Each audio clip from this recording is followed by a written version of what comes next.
Hi, my name is Erin. I'm a student here, and I'm an African American Studies major. But one thing I do agree with that you haven't said tonight is the school choice thing. I do agree that you should be able to go to a school that's outside of your zip code. I went to a great high school. That's exactly why I was able to come here. But my other question is that what are some examples of critical race theory? Because I know like another question that another girl came, she said that she had to learn CRT in her sorority, and what I thought it was is that you should know how to interact with people of other races, because I went to a school where it's mostly Caucasian people, and I had to learn how to interact with other people. So is it something like that, or is it something deeper that we don't really know? No, it's super simple. So let me just kind of ask you, I bet we agree. Do you support black-only dormitories? Well, when I think of black-only dormitories, I believe that you're talking about like maybe HBCUs, because it's mostly black people. No. Where are these? Western Washington University, public school in Washington, has black-only dormitories. Is that something you would support? I mean, I would probably live in one, but I mean that. Wait, so you don't want to live with white people? I didn't say. I mean, I didn't say that, but I mean, it's kind of hard sometimes. Like I have multiple. I mean, I have a lot of white friends or whatever, but sometimes I mean, it's hard to fit in here. Well, when you go here and you're a different color, I mean, it's not hard to. What would you support? White-only dormitories? It's some around here. Not many black people go here, so it technically is white only if you think about it. No, it's not.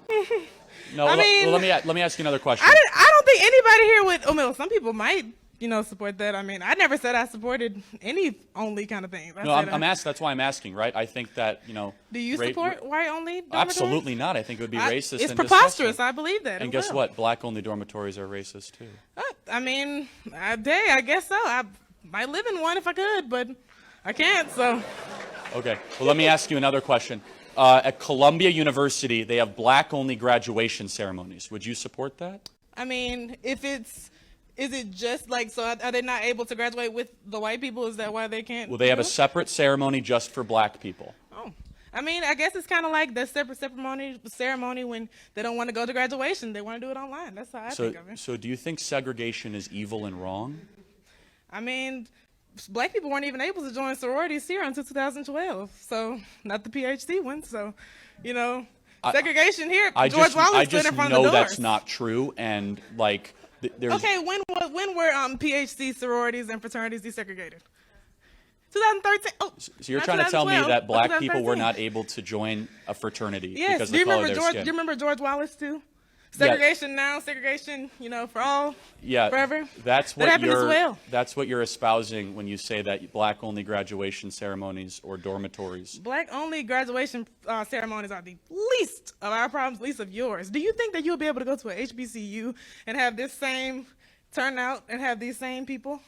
Let me tell you. I would hope so, but I mean. So what would you say to them? But here's the thing. I'm sorry, what? What would you say to a room full of black people about critical race theory? You know what I would say? Theory? I'd say your skin color means nothing. You're made in the image of God. You're right. But I completely agree.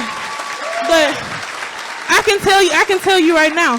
I'm a Christian. I believe in God, but I have been going here for 3 years. I'm a junior. I have I'm sorry. No, you're fine. I have most definitely faced racism and prejudice no matter what I believe in, and it's just really hard to sit up here and listen to people come up here and say, oh, I don't want to learn CRT. It's just making you able to interact with other types of people.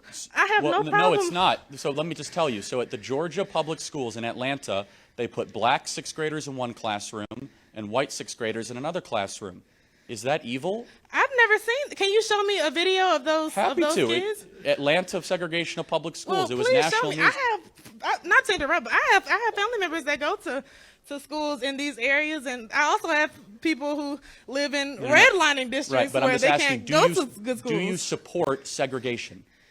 No, I do not. Okay, we agree. Therefore, black-only dormitories and black-only graduation ceremonies and putting sixth graders in one classroom based on skin color or the other, those are outgrowths of CRT. So tell me, give me an example of what critical race theory is. That was my first question. I'll be happy to tell you. So critical race theory is an emphasis at saying skin color matters, that the color of someone's skin is important in judging the value of the human being. I get that, but if you were teaching a class that is like that was talking about critical race theory, we were all sitting here. Yes. What would your lecture be? Like, tell me what are your points? Like, who is this author that you're reading Herbert from? Marcuse and an author by the last name of Spinoza wrote a book called One-Dimensional Man in the 1960s. Herbert Marcuse came from the Frankfurt School in the 1930s, and he started this at Columbia University. Coming out of a Marxist belief of power dynamics, he believed that power struggles were not just the rich versus the poor, but also black versus white. And he wanted to expand the kind of conversation to also engage racial dynamics. Inherent in critical race theory is a belief that people are not individuals, they're members of tribes. Inherent in the idea of critical race theory is that there is no free speech or reason or scientific inquiry. These are white supremacist, Eurocentric constructs that have been put into the Western world. And the one that I think that is most prevalent, CRT believes racism is everywhere, that racism is the norm, that racism is within our systems, it's in our language, it's in our customs, it's in our codes, it's in all these sorts of things. Now, that's a super quick version of what CRT is, so happy to dive into that more, but I think we don't have to overcomplicate it, which is, do you think people should be judged based on the color of their skin? It's not that I think that, but it's that it's happening. And you cannot ignore that I might not be treated the same as him as he walks You're through the right, door. it is happening. Like at CocaCola, they say they need to train their employees to abolish whiteness. At AT&T, they said they would need to train their employees to get rid of whiteness.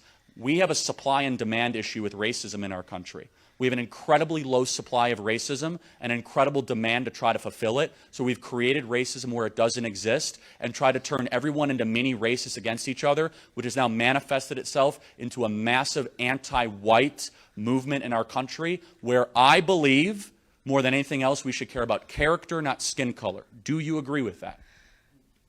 It's not, I don't believe that you understand what I'm saying. It's not that I don't agree with not, I'm sorry. Oh, it's not that I don't agree with, you know, what you just said, but you have to realize that